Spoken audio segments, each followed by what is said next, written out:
Hello and welcome to State View. I'm Mark Crosby of Quincy Access Television. Thank you for watching. State View is a program that looks at legislation on Beacon Hill and helps you to stay informed and I suppose decide on how it affects you living here in the Commonwealth. Joining me today, a representative from the first, Norfolk District. That would be Representative Bruce Ayers. Representative, welcome. Mark, thank you. Appreciate the opportunity to be here today and talk to you about some of the issues on Beacon Hill. Always a lot to talk about, always a pleasure to have you in the studio. And of course you host a program, Legislative Update, that does record here, and then that not only plays here, it plays actually throughout the Commonwealth. It's a big help, and you know my colleagues appreciate the accessibility that you offer us to kind of get the word out to the Quincy residents, and even, like you say, throughout the state, on some of the issues that we're debating on Beacon Hill. You know, so it's a great way to kind of let our constituents know what's happening. Absolutely. Let's start. A lot of topics, so I don't want to spend too much time chatting, although this is nice. This is nice. But I do want to get into some pretty heavy topics. We'll talk about the state budget, the FY23 state budget, $52.7 billion. Talk about that and how it benefits your district. Yes, thank you, Mark. You know, you're right. We just, recently passed the budget, and it was $53 billion budget for the entire Commonwealth. And, as legislators, our goal is to try to get as much money as we can for our districts. You look at it through, I like to think, two lenses, as much money for your districts, for your short and long range goals, and then the money for the entire Commonwealth, for your short and long range goals for that too. But closer to home in the district, we're lucky. We've got a great delegation. Speaker Mariano, Representative Taki Chan, Senator John Keenan, all great legislators. And we all work together. We work together well. And our biggest role is to get as much money as we can to help the mayor and the city councilors with local aid so they can carry out their objectives. Chapter 70, Chapter 90, that's money for education and roadways. And we also want to make sure that we're getting our fair share of state services. Money for state police patrols. We were fortunate in the budget to get an extra designated state police patrol for Wollaston Beach, areas of West Quincy. During the summer months, we want to make sure that we have an extra patrol to make sure the beach is being patrolled for the residents' safety, make sure the beach is clean and safe, to make sure that they don't tolerate any loitering, littering, speeding, undesirable behavior, noise, things like that. With DCR, the Department of Conservation and Recreation, that's our parks, our forests. We want to make sure that we're getting our fair share of funding for that too, making sure that we have the workforce, the labor that is, the equipment that's needed. We make it an annual practice to get the officials from DCR down to the city of Quincy to review the various state parks, whether it's Squantum Point Park, the Hummocks, Wollaston Beach, the Blue Hills, all different unique areas. But you need to do a site visit, in my opinion, to properly kind of get the scope of what is needed for the requirements on the maintenance. And you want to make sure there's no jurisdictional issues either with the city. So along with that, we've got an additional funding for the ferry service at Marina Bay. We get funding for the nonprofit organizations like QCAP, Quincy Asian Resources. We got funding for money for a playground in Montclair. There's a lot of different initiatives that are going on that just continue to evolve as you work with the City Council and the State Senate and the mayor in the area. I wonder, with the MBTA and the Orange Line being shut down for a month, if there will be more ferry traffic. Well, water transportation, I think, is a great alternative. We're fortunate in the city of Quincy. We're a seacoast community. We're kind of in a unique situation because after the Deer Island Sewer Treatment Plant closed, we have the infrastructure at Squantum Point Park. We have the parking. We have the piers, we have the dock, so it's perfect for the ferry type of program. You know, we've been partnering with the town of Winthrop for many years now. Our ridership continues to grow, but you know, the goal would be to get a full-time ferry service. I've talked to a lot of my colleagues that are also on the Seacoast community, whether it's down in Plymouth or in the North Shore, up in Marblehead, different areas. They're all anxious to expand on that because they see the value of transportation and tourism. So, I mean, Boston, the city of Boston has some of the worst traffic in the country, you know, and to cut down on emissions, you know, water transportation, ferry service is a great alternative. So, you know, I think you're going to see a lot more emphasis on that in the future. Just looking at the monies that were given out, $75,000 for Marina Bay, the Marina Bay Ferry. We just spoke about the ferry. $95,000 for the seasonal state police. You had mentioned the police patrols along Wollaston Beach. $100,000 for Quincy Asian Resources. $100,000 for Quincy Community Action. $100,000 for the town of Randolph to hire a full-time social worker. $93,000, we mentioned schools, for new locker rooms at Randolph High School. Mm-hmm. And $25,000 for tree planting in Randolph, and $20,000 for Randolph Substance Abuse Prevention Coalition. Yeah, and you know, Mark, you raised some great points, because what we try to do is work closely with the city officials to find out, you know, because we're all working together. You know, we're just working in different capacities in a sense, whether it's the city council, the ward councilors, the councilors at large, school committee, state senate. You know, we want to accomplish the same goals, you know, in getting, you know, our schools to be updated with the latest technology. You know, the Mass School Building Authority, great program. You know, Quincy's been very successful in getting a lot of those funds. You know, the Squantum School is now on dock to be built. You know, but you know, the mayor and the council do a great job with that, because there's a number of phases that it has to go through to qualify. There's a design stage, eligibility, and you know, the delegation works closely with the executive director, Jack McCarthy, and we want to make sure that our districts are getting the attention it deserves, whether it's a new school or whether it's putting some of the necessary repairs on the pre-existing buildings. You know. That could be boilers, windows, roof repairs, whatever it might need. So it's a great program, and we're trying to capitalize on as much money as we can get. You know the Steely Dan song, My Old School? That I think of Quincy High School, and of course that has been rebuilt.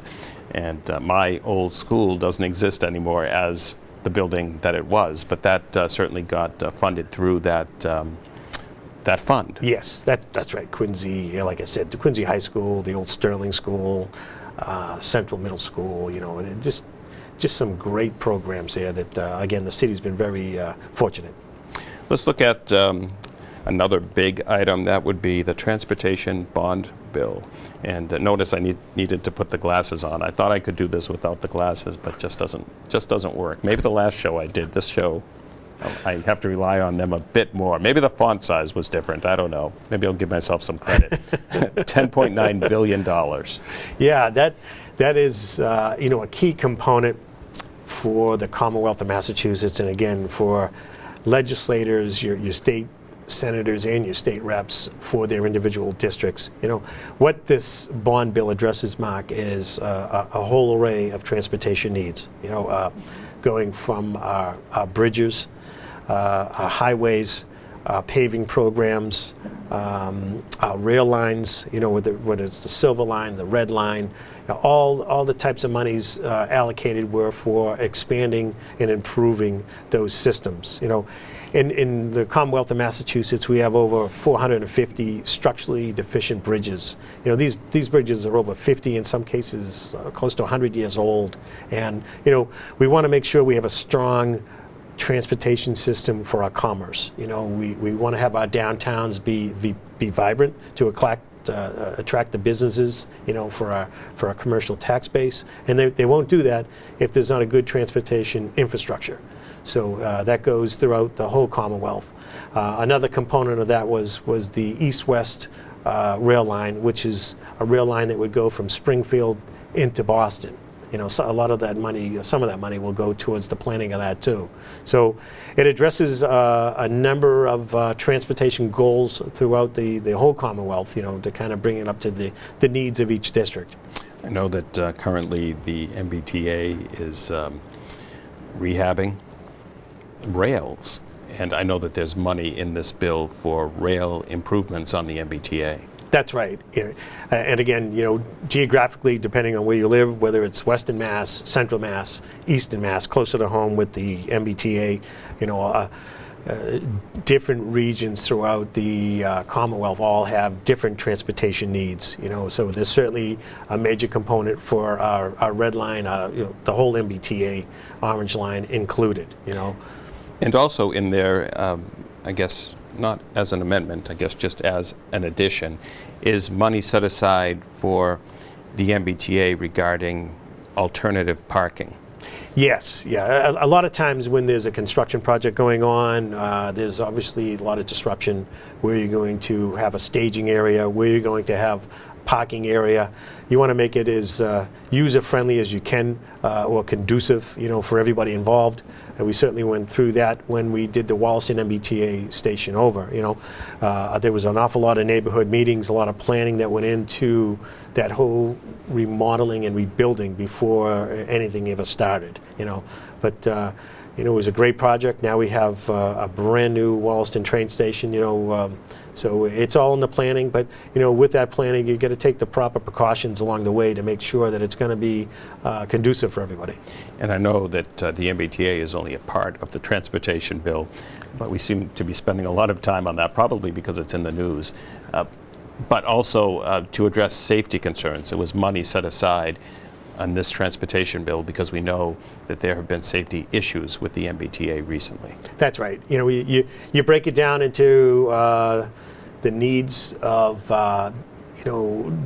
again, if it's the MBTA, whether it's the Silver Line, the Red Line, whether it's your bridges or your highways, each component you want to make sure that you're addressing the size and scope, and along with the proper maintenance that's required.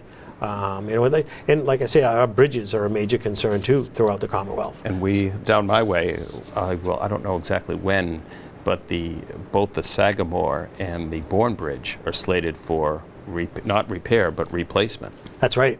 That's right. And major bridges, those are certainly slated in there. So those are older bridges and you can imagine the amount of construction that's going to take to rebuild those or replace those. Maybe I should move while that's going on. Get a boat. Yeah, exactly. Well, I have a kayak, but it's not quite big enough. Let's talk about the Clean Energy Bill. Yeah, the Clean Energy Bill focuses on wind farms and energy, climate initiatives that we've set. Helps us meet our goals and objectives for that. We're trying to get the zero emissions, and this bill offers an awful lot of opportunities for wind farms. There's educational grants, for workforce development and job opportunities in that field. There's also provisions in the bill that would address the schools, the technical schools, or to teach new job skills in this field. In wind farm and energy efficiency. So it's a lot of focus on clean energy and meeting some of the goals that we're going to be pursuing over the next 15, 20 years. I know there was talk about a wind farm off of the Cape. Is that still Yes. an option? Oh, sure. Yeah, things are moving forward with that. And, there's other areas throughout the Commonwealth that they're looking on also. There's a formula. You want to make sure that it's an area that's going to attract the right type of wind speed, wind gusts, so it's going to be a desirable location for that. So there's a lot of emphasis now on certain areas throughout the Commonwealth that would be better fits for these wind farms. So you'll be seeing a lot of that. Let's talk about sports betting. I actually had Senator Keenan in the studio just, I believe, a day, maybe hours before the governor actually signed the legislation. But let's talk about sports betting and what that means. Sure. Sports betting, I think, was a great bill. You know, it's something where we were losing about $60 million a year to our surrounding states, New Hampshire, Maine, Vermont. You know, they were taking all our money, so to speak. So now Massachusetts just passed a law that instructs, you know, the Mass Gaming Commission to award licenses to casinos, simulcast facilities, racetracks, and also a mobile app like DraftKings, where, you know, we can start to take advantage of some of that income. You know, roughly $60 million a year annually will be coming into our coffers that we can use towards education, workforce development. A lot of it will go directly back to the cities and towns, you know, to be distributed through their local aid and what have you. But it's something where I think 16 or 15 other states came up with a similar law. One of the compromises they were trying to work out is the House had a version that included pro sports and college sports. The Senate just included pro sports. They came up with a compromise, like in anything in politics, I guess, or a common ground, where, you know, it's all pro sports, college sports, but only for like tournament games, Right. something like that. You know, so it was a good compromise, you know, and you always have to come to a middle ground, and I think it'll be a good bill for the Commonwealth. Well, moving right along, and again, there's just so much to talk about. Mental health and the mental health bill.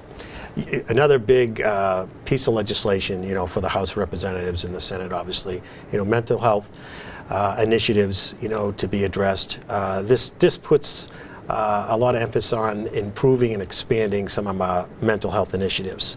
You know, what it would require now, there's a hotline. If people need to call for an emergency, 988, it's manned 24/7. It also streamlines individuals that might need emergency service by finding them beds, like a portal where all their information is available to help expedite that type of service. It puts more information on assessments. You know, having insurance companies now focus on mental health just like physical health. So this is a great advancement, you know, to take a lot of pressure off individuals that might need it. So it's really taking away barriers. It certainly is. It's a great way to put it. You know, and we all saw, you know, some of the impacts that COVID-19 had, whether you're young or old, you know, people who are suffering from isolation, you know, depression, anxiety, you know, sometimes you need a little help, and we wanted to make sure that these services were there and they were available. You hear a lot in the news today about autism, definitely autism. Again, there's resources out there now for people, and that's what's great about the show, is because a lot of people might not be aware of these programs, and we certainly encourage anyone watching that might want more information to contact our office. We can provide all the additional details, but you know, it's a great bill and something that needed to be addressed. Let's now talk about veterans. Sure. First of all, thank them for their service, obviously. Absolutely. You know, Massachusetts holds the distinction of being #1 for veteran services.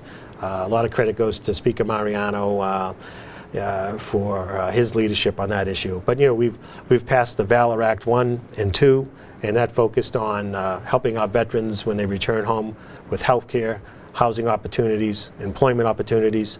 This recent bill, the SPEED Act, focuses on helping out their families. If a veteran were to move from out of state into Massachusetts, it streamlines the process of them getting their son or daughter into school rather than having to wait for a residency requirement.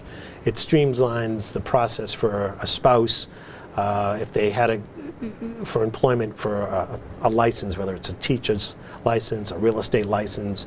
Just helps them get better prepared, get back up on their feet. There's a number of initiatives that just makes it a lot easier. If you were going back to school, you would qualify for in-state tuition rates. So, you know, we've got some great people on the Veterans Committee, and each year, you know, they're always looking for new ways, new incentives to try to help out our vets, and this was a great bill to kind of show that we care and we respect their service. We are recording this program on August 25th, I believe. Is that today's date? Yeah. I have to check. I have to check my phone. Yeah. But I say that because we are coming up to an election. That's right. And early voting begins almost, I guess, within a couple of days, Monday. Yes, that's right. People have the opportunity now to mail in their vote. They can go early voting. They can, there's a lot of opportunities, that we learned post-COVID. Obviously we wanted to take these steps during the pandemic to make sure that we could offer a safe way for people to vote. And, this was some of the things that we learned that were effective, that were secure, and were safe. So we're carrying on that tradition to make it easier for people. My office, we get a lot of calls from, maybe a veteran who had some mobility problems, or a senior, or someone confined to a wheelchair, that maybe going to the polls that day would be difficult. So to have that option to mail in your vote, or have other days for maybe a young family where they're running around taking their kids to school, or just busy lifestyles, it gives them other opportunities to cast their vote. That was the goal. We wanted to make sure it was safe and secure. That's been accomplished. And and hats off to the city clerks. They do a great job. The city of Quincy, the town of Randolph. I see the amount of work behind the scenes. I think a lot of people don't realize the amount of additional clerical work that goes into early voting, mail-in voting, all the way up to after the election, when votes are still being mailed back, even from overseas. So they do a great job. It's an awful lot of work, and we just want to make sure we let them know we appreciate it for all they do. We should also mention that you provide a service to voters as well, something called Ride to the Polls. That's right. And in my past business, Mark, we converted vans for the disabled. We every year provide a free transportation service for handicapped voters. We have a wheelchair accessible van that has a ramp, a wheelchair restraint system, so they can be securely transferred, and it's free. We can take them to wherever their voting location is throughout the city of Quincy. All they have to do is give us a call or send us an email before, so we can schedule an appointment. But we have an awful lot of people that continue to use this service. It's a great way to get out for the day, kind of see your neighbors, socialize a little bit, and cast your ballot. But if anyone would like to take advantage of this, please give us a call at 617-328-0102, or you can email me and we'll schedule an appointment. Very good. We are going to talk about one road race in particular, although you just did the Falmouth road race, correct? That was a hot race. Yeah. Almost every day this summer has been a tough day to race. It's been a hot summer. It sure has. That 90-degree stretch there for about 9 days. I think everybody had they were glad when they saw the rain. Absolutely, and we're in drought conditions. I mean, critical in this area. Yeah. But the Falmouth road race just a couple days ago, right? Yes. And the Squantum road race that has also. Yes, the Squantum road race is just a great community road race. It's an annual road race. It's kind of the unofficial start of summer, and all the proceeds from the road race go to the Squantum 4th of July parade. So a lot of the residents will come out to support that, to get a little exercise before all the barbecues. But and a lot of the emphasis is put on the kids. All the kids get medals, they get T-shirts. The winners of each age division get a trophy. This year we had, I think, close to 90 runners. It was a great day. I want to thank Chief Keenan. He provided the police patrols, the motorcycle patrols, to make sure everybody was safe along the route. The fire department at the Squantum Firehouse allowed us to use the facilities. And it's named after Frank Buckley. Frank Buckley, Squantum resident, just was a community activist. He sponsored this race for many, many years. So when he unfortunately passed away, the family wanted to continue this on. So it's a memorial run for him.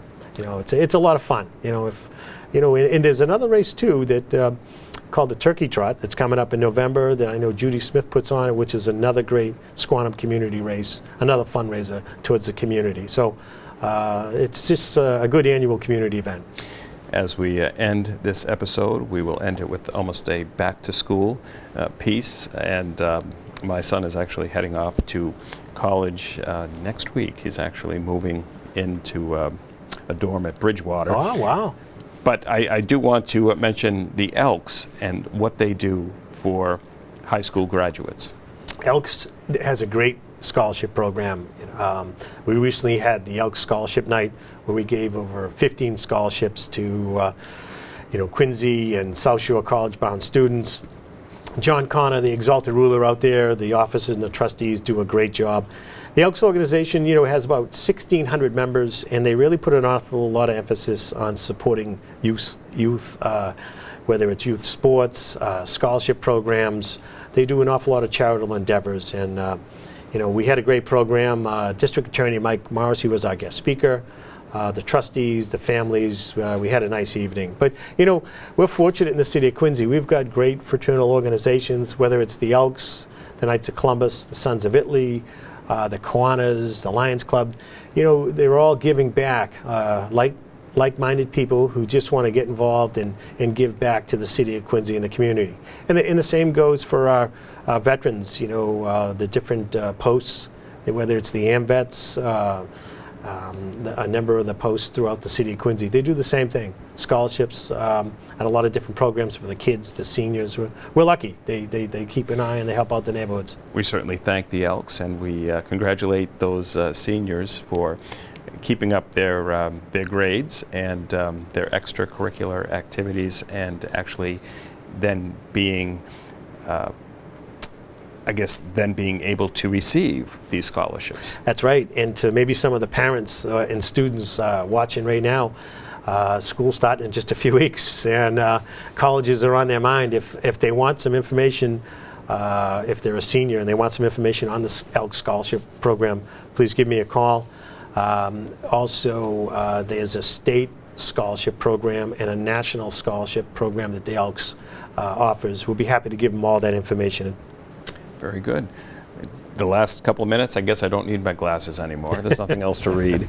But I want to thank you for coming in. This has been, again, a show packed with info. And any final thoughts? No, Mark, just thanks, for allowing us, when I say us, I mean my colleagues, whether it's local or state government, to come in. It's a great opportunity for us to talk about some of the things that we're working on. It generates calls to our office, whether they're looking for more information on some of the topics we discussed, or they might have an idea on a piece of legislation, or they might want to come down to talk and meet at office hours. So we certainly encourage people that may want to get in touch with us. I hold office hours every other Friday morning in the district. If you want to come down and talk about some of the issues on Beacon Hill, or you have a thought or an idea or something, please let us know. Very good. Well, thank you, Representative, for joining me here today and getting the information, also important information, out to the residents in your district. Great. Thank you, Mark. Appreciate the opportunity and your friendship and support. Thanks. Thank you. And thank you at home for watching. And please remember to support the local access television station in the community in which you reside.